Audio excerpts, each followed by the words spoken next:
तो म्हणजे मृत्यूंजय. व्यस्तर विराजमान आदरणीय पाहुणे, सन्माननीय परीक्षक मंडळी आणि सहकार महर्षी तात्यासाहेब कोरेंच्या कल्पकतेने नटलेल्या या शेतकरी भवनमध्ये उपस्थित असलेल्या श्रोते, मी कुमारी आराध्या संभाजी पाटील इयत्ता 6वी मध्ये शिकत असून श्री छत्रपती शिवाजी हायस्कूल गुंकी येथून आलेली विद्यार्थी. आज या दिमागदार, तेजोमय आणि चैतन्यमय मंचावर उभे राहून मी इथे एका अशा ग्रंथाबद्दल बोलणार आहे ज्याने मला केवळ वाचायला शिकवलं नाही तर परिस्थितीच्या छाताडावर पाय घेऊन लढायला शिकवलं.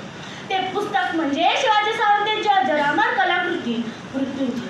अर्थातच मी कोणत्या विषयावर बोलत आहे ते आपल्याला कळायलाच असावं.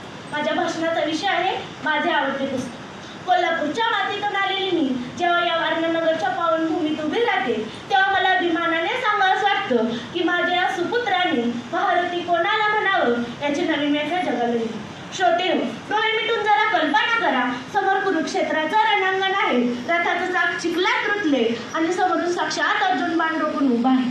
अशा वेळी सामान्य माणूस रडत बसला असता, पण कर्ण काय म्हणतो, अरे अर्जुना, बाण मारताना विचार करू नकोस. कर्णाचं शरीर मरू शकतं पण कर्णाची दानत आणि जिद्द कधीच मरणार नाही.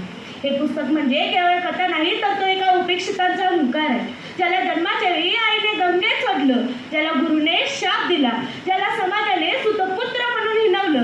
त्या कर्णाने नशिबाला एकच सवाल केला, माझं कुल तुम्ही ठरवलं असेल पण माझं कर्तृत्व मी स्वतः सिद्ध करेन. मित्रांनो, मृत्युंजय वाचताना माझं मला हेलकावलं ते कर्णाच्या मैत्रीसाठी. आजच्या युगात जिथे स्वार्थासाठी नाती तोडली जातात तिथे कर्णाने दुर्योधनासाठी स्वतःचा जीव दिला. मैत्रीसाठी मृत्यू पत्करणे हे या पुस्तकाने मला शिकवलं. कर्णाची दानशूद्र बघा, अंगावरचं कवच कुंडल दान करताना साक्षात इंद्राचेही हात थरथरले असतील पण कर्णाच्या चेहऱ्यावरचं हसू तसंच होतं. हे हसू म्हणजे खऱ्या अर्थाने मृत्यूवर मिळवलेला विजयच आहे. आपण थोड्याशा अपयशाने रडतो पण एकदा विचार करा, ज्या कर्णाने अस्त्रविद्येसाठी स्वतःची मांडी एका किडाने कुरतडली असतानाही रक्ताचा एकही थेंब जमिनीवर पडून दिला नाही, त्या कर्णाची सहनशक्ती किती असेल. शिवाजी सावंत यांनी जेव्हा कर्णाच्या तोंडी हे वाक्य टाकलं, माणसाचा जन्म त्याच्या हाती नसतो पण त्याचा मृत्यू मात्र त्याच्या हाती असतो, तेव्हा मला उमजलं की हे पुस्तक म्हणजे केवळ कथा नाही तर ते एक जगण्याची नवीन दृष्टी आहे. म्हणून हे पुस्तक माझी आवडते. पुस्तकाचा शेवट जेव्हा येतो तेव्हा रणांगणात रक्ताने माखलेला कर्ण पडलेला दिसतो. प्रत्यक्ष भगवान श्रीकृष्ण त्याच्या जवळ येतात आणि नतमस्तक होतात. का?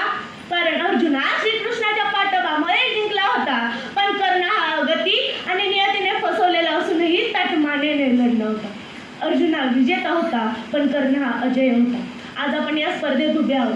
आपल्याला वाटतं की परीक्षकांचे गुण किंवा प्रेक्षकांच्या टाळ्या म्हणजे यश आहे, पण मृत्युंजय वाचल्यावर कळतं की यश म्हणजे केवळ जिंकणार नाही तर शेवटच्या श्वासापर्यंत न डगमगता लढत राहणं.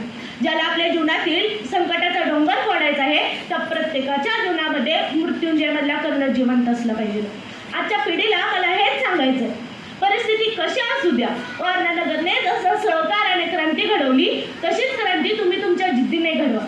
मृत्युंजय वाचा, कारण हे पुस्तक तुम्हाला रडायला नाही तर परिस्थितीला भिडायला शिकवतं.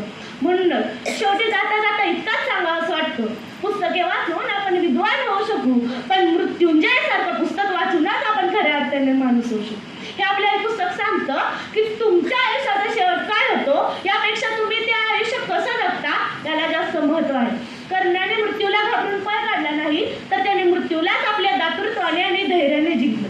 म्हणूनच जोपर्यंत या जगात अन्यायाविरुद्ध लढण्याची जिद्द जिवंत आहे, जोपर्यंत मैत्रीसाठी बलिदान देण्याची ताकद जिवंत आहे आणि जोपर्यंतही संकटातही हसण्याची दाना जिवंत आहे तोपर्यंत मृत्युंजय हे पुस्तक आणि त्यातील कर्ण प्रत्येकाच्या हृदयात धडधडत राहील. पुन्हा एकदा या वारणानगरच्या पावनभूमीला आणि शिवाजी सावंत यांच्या लेखणीला नतमस्तक होऊन या व्यासपीठाची रजा घेते. खरा तो एकाची धर्म जगाला प्रेम अर्पावे